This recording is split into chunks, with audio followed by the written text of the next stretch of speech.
Hello बच्चों, एक बार फिर से आप सभी का अपराजिता इंग्लिश क्लासेस में स्वागत है। देखिए बच्चों, हम लोग जो है सिंथेसिस का अध्ययन कर रहे थे और उसमें मैं आप सभी को जो है दो या दो से अधिक सिंपल सेंटेंसेस को आपस में मिला करके एक सिंपल सेंटेंस बनाना जो है सिखा रहा था। और उसके अंतर्गत जो है बच्चों, मैंने आपको कुछ रूल्स बता दिए हैं। उसमें से जो है कुछ रूल्स बाकी हैं, उनमें से एक रूल आज मैं आप सभी को सिखाना चाहूँगा। तो आज का जो बच्चों हमारा टॉपिक है वो है जो है noun or phrase in apposition का प्रयोग करके। किसका? Noun or phrase in apposition का प्रयोग करके। ठीक है, यही आज का टॉपिक जो है और इसी पे हम लोग आज जो है डिस्कस करेंगे। तो देखिए स्टूडेंट्स, थोड़ा सा आप जान लीजिए इसको। इंग्लिश में अगर हम लोग बोलेंगे तो by using noun or phrase in apposition बोल सकते हैं या बोला जाता है। ठीक है, अब देखिए नाउन का हिंदी मीनिंग नाउन ही है। फ्रेज का हिंदी मीनिंग क्या होता है? फ्रेज का हिंदी मीनिंग होता है वाक्यांश। क्या होता है? वाक्यांश। ठीक है, और इनका हिंदी मीनिंग होता है में, और अपोजिशन का जो मीनिंग होता है वो होता है अगल बगल। क्या होता है? अगल बगल। ठीक है, अगल बगल होता है। तो देखिए अभी हम इसको थोड़ा सा और अगर सिस्टमैटिक ढंग से करना चाहें तो हम इसको थोड़ा सा सिस्टमैटिक ढंग से भी कर सकते हैं। क्या है, कैसे कर सकते हैं? देखिए हम कह सकते हैं कि नाउन, ठीक है, आर मीन्स अथवा होता है, ये सभी को पता है। ठीक है, तो देखिए नाउन अथवा वाक्यांश, ठीक है, का अगल बगल में प्रयोग करके। देखिए पहले आप बोलेंगे नाउन, फिर बोलेंगे अथवा, फिर वाक्यांश, फिर यहाँ आ जाइए का, फिर यहाँ आ जाइए अगल बगल, फिर यहाँ आ जाइए में, और फिर प्रयोग करके। कुल मिला के देखिए बच्चों, आपको इस टॉपिक के अंतर्गत क्या करना है, नाउन के बगल में, नाउन के बगल में आपको क्या रखना है, नाउन के बगल में आपको फ्रेज रखना है। ये चीज़ थोड़ा सा हमें यहाँ पर ध्यान देना होगा। नाउन के बगल में फ्रेज रखना है, यही आज का टॉपिक है। जब हम लोग फ्रेज को रखेंगे बच्चों, तो हम लोग फ्रेज को कामा के अंतर्गत रखेंगे। अब देखिए आपके जो है माइंड में थोड़ा सा एक प्रश्न आ रहा होगा कि फ्रेज क्या होता है। तो थोड़ा सा मैं आपको फ्रेज बता दे रहा हूँ कि फ्रेज क्या होता है।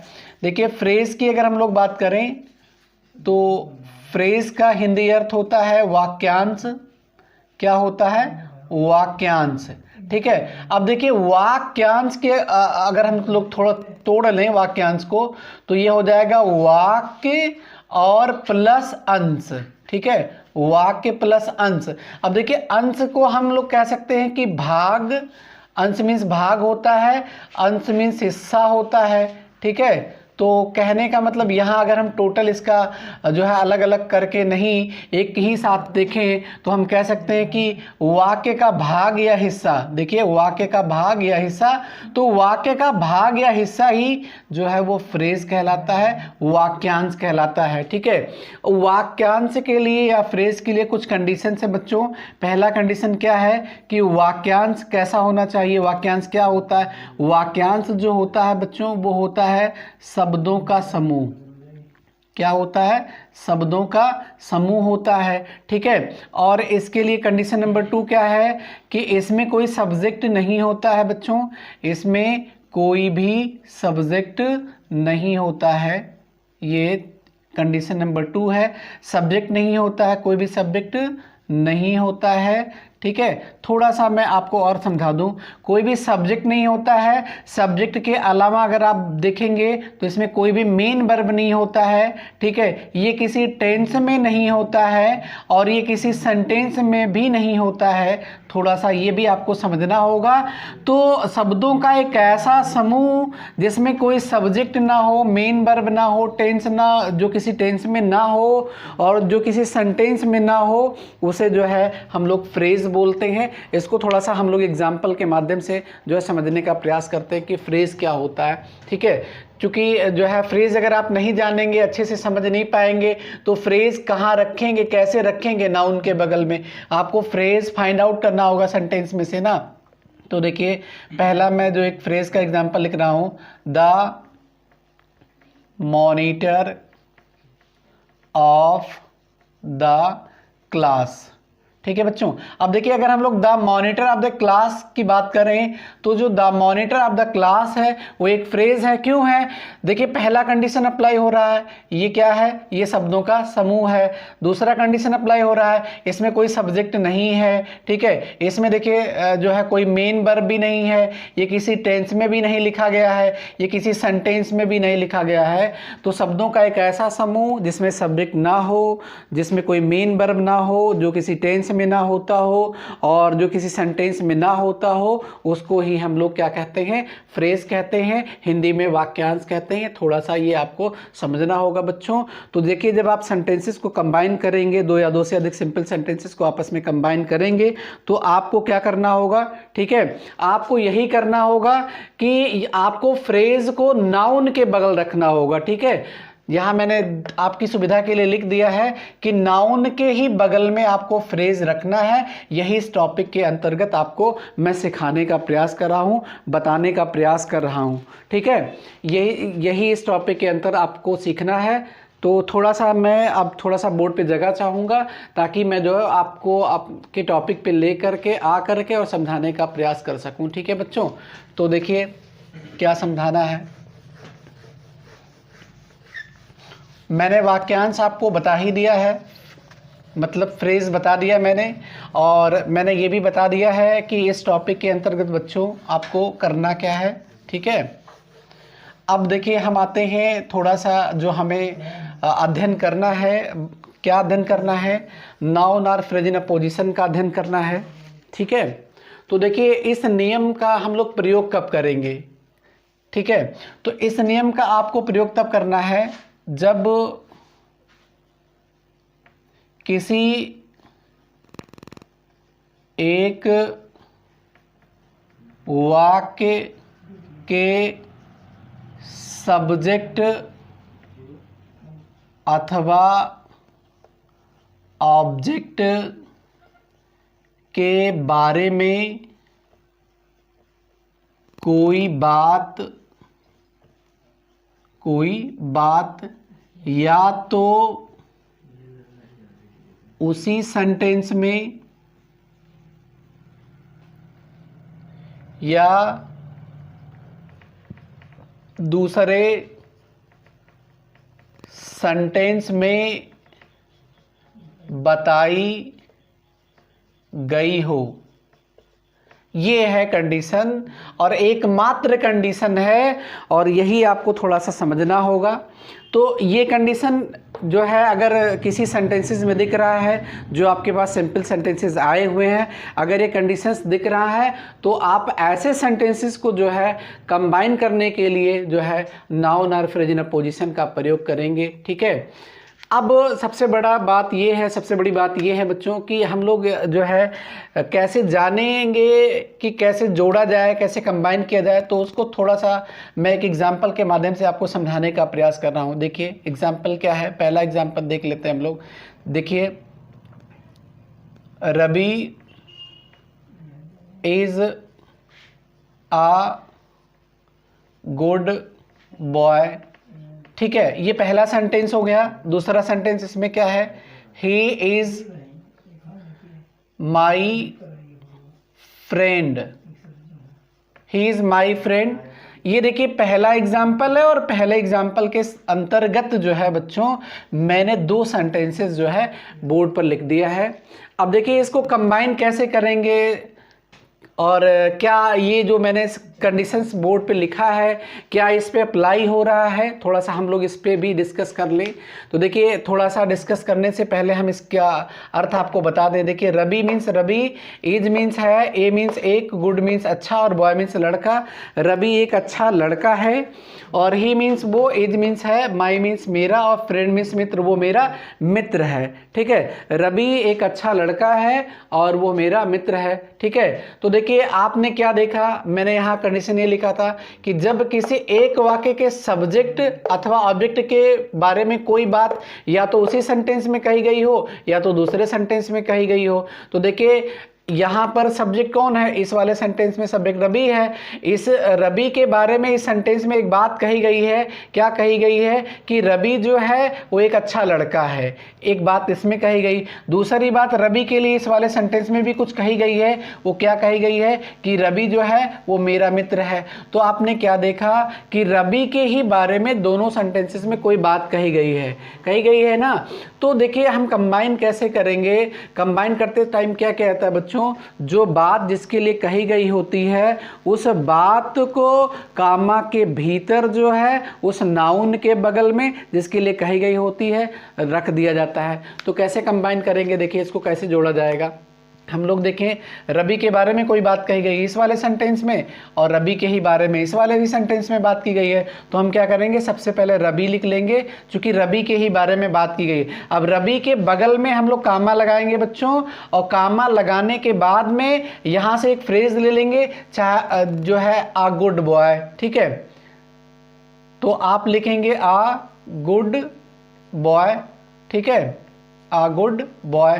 फिर ये फ्रेज जब आप लगा लेंगे तो थोड़ा सा आप यहां फिर से कामा लगा देंगे। मतलब आपको क्या करना है, आपको इस फ्रेज को कामा के भीतर ही रखना है, और जहां से आप फ्रेज लेंगे वहां के मेन वर्ब को, मतलब जो हेल्पिंग वर्ब होगा, जैसे यहाँ तो ये मेन वर्ब है, हेल्पिंग वर्ब तो है नहीं, आप इस मेन वर्ब को, मतलब वर्ब टू बी आया रहेगा तो उसको आपको हटा देना है। वर्ब टू बी का मतलब इज एम आर होता है बच्चों, मैंने ये जो है वीडियो में बता रखा हुआ है। तो आप उस वर्ब टू बी को हटा देंगे, फ्रेज हो गया। उसके बाद देखिए यहाँ रबी सब्जेक्ट है और यहाँ भी रबी ही के रूप में यूज़ किया गया है। तो दोबारा बच्चों आप ही नहीं लिखेंगे, जो बचा हुआ है पार्ट, क्या बचा हुआ, is my friend, is my friend आप जो है उतार लेंगे।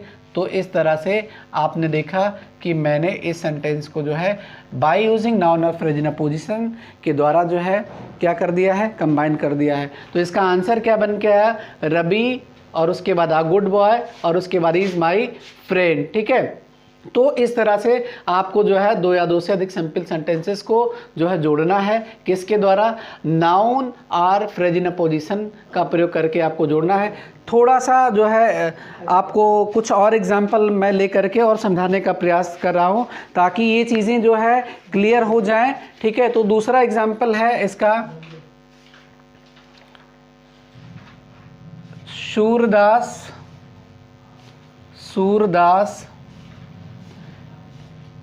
was a great poet। ठीक है बच्चों, ये पहला एग्जाम्पल नहीं है, ये दूसरा एग्जाम्पल है, और दूसरे एग्जाम्पल का ये पहला सेंटेंस है। इसमें दूसरा सेंटेंस क्या है, ही was an Indian, he was an Indian।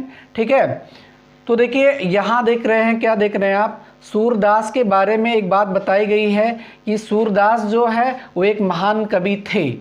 देखिए सूरदास मीन्स सूरदास और वाज मीन्स थे, ए मीन्स एक, ग्रेट मीन्स महान और पोएट मीन्स कवि। सूरदास एक महान कवि थे। और दूसरे वाले सेंटेंस में जो ही लिखा हुआ है बच्चों, ये सूरदास ही है, बशर्ते हुआ क्या है कि प्रोनाउन का यूज़ कर दिया है, दोबारा सूरदास का प्रयोग नहीं किया गया है। ही मीन्स वो, वाज मीन्स थे, एन मीन्स एक और इंडियन मीन्स भारतीय, वो एक भारतीय थे। तो आपने क्या देखा कि दूसरे वाले सेंटेंस में भी सूरदास के बारे में बात की गई है। तो मैंने आपको क्या बताया था कि जिसके बारे में जो बात कही गई हो उस बात को आप ले आइए। ठीक है, तो यहाँ दोनों बात कही गई है, मतलब एक बात तो यहाँ है और एक बात यहाँ है। तो थोड़ा सा कंबाइन करते समय हमें ये देखना है कि फ्रेज जहाँ मिल जाएगा उस फ्रेज को ही हमें उठा करके लिख देना है। तो आप क्या करेंगे बच्चों, आप यही करेंगे, अ ग्रेट पोएट को यहाँ से निकाल लेंगे, और ग्रेट पोएट किसको कहा गया है, सूरदास को कहा गया है। तो सूरदास के बगल में आप क्या करेंगे, अ ग्रेट पोएट को कामा के भीतर में जो है लिख देंगे। तो ये हो जाएगा सूरदास अ ग्रेट पोएट, फिर कामा लगा देंगे, दोबारा ही आपको यूज नहीं करना है, क्या हो जाएगा, वाज एन इंडियन। तो ये मैंने आपको दूसरा एग्जाम्पल भी समझा दिया है। इसका आंसर हो जाएगा Surdas a great poet was an Indian. ठीक है, अब एक आध और एग्जांपल लेते हैं और फिर आपको जो थोड़ा सा और क्लियर करवा देते हैं कि जो है नाउन और फ्रेज इन अपोजिशन का प्रयोग करके जो है सेंटेंसेस को कैसे कंबाइन किया जाता है। थोड़ा सा बच्चों आप ध्यान दीजिएगा, ये कंडीशंस जो मैंने बोर्ड पे लिखा हुआ है, क्या कंडीशन की मतलब आप जो है नाउन और फ्रेज इन अपोजिशन का प्रयोग कब करेंगे, ये कंडीशन थोड़ा सा आपको लर्न करना होगा, समझना होगा। अगर आप ये कंडीशन नहीं जो है ध्यान में रख पाए तो जाहिर सी बात है आपको सेंटेंसेस को कंबाइन करने में असुविधा होगी। तो देखिए हम लोग तीसरे एग्जाम्पल की तरफ आगे बढ़ते हैं और उसको भी जो है कंबाइन करने का प्रयास करते हैं। देखिए राणा प्रताप वाज, ठीक है, आ ग्रेट वॉरियर, ठीक है। ये तीसरा एग्जाम्पल है और तीसरे एग्जाम्पल का पहला सेंटेंस है। और he was a brave king, ठीक है बच्चों, ये दूसरा सेंटेंस है तीसरे वाले एग्जाम्पल का। अब देखिए ये सेंटेंस क्या कह रहा है, इसका मीनिंग क्या है। देखिए कह रहा Rana Pratap means Rana Pratap, was means थे, ए मीन्स एक, और ग्रेट मीन्स महान, और वॉरियर मीन्स योद्धा, है ना। तो राणा प्रताप क्या थे, राणा प्रताप एक महान योद्धा थे। फिर क्या कह रहा है कि ही किसके लिए यूज़ किया गया है बच्चों, ही जो यूज़ किया गया है वो राणा प्रताप के लिए यूज़ किया गया है। दोबारा मैंने राणा प्रताप नहीं लिखा है, ये थोड़ा सा आपको ध्यान देना होगा। ऐसे ही इसी टाइप के सेंटेंसेस आपको जो है एक्सरसाइज में देखने को मिलेंगे, बोर्ड एग्जाम में देखने को मिलेंगे। दोबारा यहाँ जो ही यूज़ किया गया है वो इसके लिए यूज़ किया गया है, राणा प्रताप के लिए यूज़ किया गया है। तो ये ही मीन्स वो, वाज मीन्स थे, ए मीन्स एक, ब्रेव मीन्स बहादुर, और किंग मीन्स राजा, वो एक बहादुर राजा थे। तो आपने क्या देखा बच्चों, आपने यही देखा होगा कि दोनों ही सेंटेंसेस में जो है राणा प्रताप के बारे में बात की गई है। तो आप देखिए एक फ्रेज यहाँ हमें दिख रहा है अ ग्रेट वॉरियर, और एक फ्रेज कहाँ दिख रहा है, यहाँ दिख रहा है दूसरे वाले सेंटेंस में अ ब्रेव किंग। अब हम क्या करें बच्चों, इसको चाहे इस वाले फ्रेज को उठाकर राणा प्रताप के बगल में रख सेट कर दें, या हम इस वाले फ्रेज को जो है उठा करके राणा प्रताप के बगल में सेट कर दें। तो मैं दोनों टाइप से आपको जो है सेट करके और जो है सॉल्व करके दिखा दे रहा हूं। तो देखिए राणा प्रताप लिखेंगे सबसे पहले आप, उसके बाद क्या करेंगे, कामा लगाएंगे, कामा के भीतर मैं सबसे पहले इस वाले फ्रेज को उठा के सेट कर दे रहा हूं। तो क्या हो जाएगा, आ ग्रेट वॉरियर, ठीक है। अब दोबारा ही आपको लिखना नहीं है, क्यों नहीं लिखना है, क्योंकि ही जो है राणा प्रताप ही है, आपने राणा प्रताप लिख लिया है। आपके पास बचा क्या है, वाज। इस वाले वाज को नहीं लिखेंगे, मैंने पहले ही समझा दिया है कि जिसके फ्रेज को लिखेंगे उसके वर्ब टू बी को या मेन वर्ब को आपको नहीं लिखना है। तो इस वाले को तो नहीं लिखना है वास को, लेकिन इस वाले वास को तो लिखना है ना, क्योंकि आपने ब्रेव किंग को यहाँ नहीं लिखा है। तो आप क्या लिखेंगे, वाज, ठीक है। यहाँ कामा जरूर लगा लेंगे, फ्रेज जब भी लिखेंगे बच्चों तो आप कामा जरूर लगा लेंगे। तो हो जाएगा वाज अ ब्रेव किंग। अब इसको अगर थोड़ा सा हम दूसरे टाइप से भी कंबाइन करना चाहें तो बिल्कुल कंबाइन कर सकते हैं। अब की बार हम क्या करेंगे, इस वाले फ्रेज को उठा करके राणा प्रताप के बगल में सेट कर देंगे। तो क्या हो जाएगा, राणा प्रताप, ठीक है। उसके बाद इस वाले फ्रेज को उठाइए और इस राणा प्रताप के बगल में ले आइए। तो क्या हो जाएगा, आ ब्रेव किंग, ठीक है बच्चों। अब फिर कामा लगा दीजिए, बचा क्या है, अब इस वाले वर्ब टू बी को नहीं लिखना है, इस वाले वर्ब टू बी को नहीं लिखेंगे। क्यों नहीं लिखेंगे, क्योंकि मैंने इसके फ्रेज को यूज कर लिया है। जिसके फ्रेज को यूज करेंगे उसके वर्ब टू बी को आपको नहीं लिखना है, ठीक है। ये थोड़ा सा आपको ध्यान देना होगा। तो इसको नहीं लिखना है, इसको जरूर लिखना है आपको। तो क्या बचा है, वाज, उसके बाद आ ग्रेट वॉरियर, आ ग्रेट वॉरियर। तो इस तरह से जो है आप जो है दो या दो से अधिक सिंपल सेंटेंसेस को इस नियम के द्वारा, किस नियम के द्वारा, नाउन और फ्रेज इन अपोजिशन का प्रयोग करके जो है आप जोड़ सकते हैं, सिंपल सेंटेंस में जो है कन्वर्ट कर सकते हैं, ठीक है। अब इसके बाद वाला रूल जो है मैं आपको नेक्स्ट वीडियो में समझाऊंगा। तब तक के लिए जय हिंद, जय भारत।